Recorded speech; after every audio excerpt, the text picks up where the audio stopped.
Samantala, may isa na naman pong nagreklamo sa PhilPost kasi po binubuwisan ng halos 16,000 piso ang isang mamahaling bag na padalhan ng isa niyang kaanak mula sa London. Nakatutok si Rafi Tima.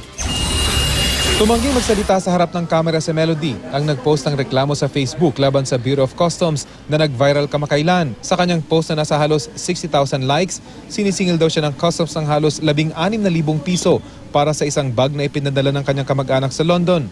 Bumalik siya kanina sa PhilPost para ipare-assess ang babayaran. Tumanggi rin magsalita sa harap ng kamera ang customs employee na nag-assess sa bag. Pero paliwanag niya, walang maipakitang resibo si Melody na 100 British pounds o mahigit 5,000 piso lang talaga ang halaga ng Gucci bag tulad ng nakasaad sa dokumento. Sa ilalim ng batas, mga package na may halagang 15 pesos pababa ang exempted sa tax. Kaya halos lahat ng pumapasok na package sa bansa kailangang buwisan. Sana makita ng ating mga legislators ang pangangailangan na sobra ng totally obsolete itong exemption rule na ito. Kailangan na natin siyang i-amend. Yung 15 pesos po, kailan pa yan? Yung batas niya? 19 kopong-kopong. Siguro mga post-liberation nung araw kasi yung 15 pesos, ang laki pa ng halaga, di ba?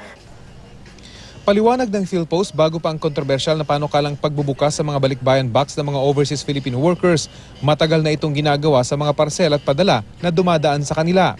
Ginagawa raw ito sa harap ng mga nagkiklaim para malaman kung tama ang idineklara sa package.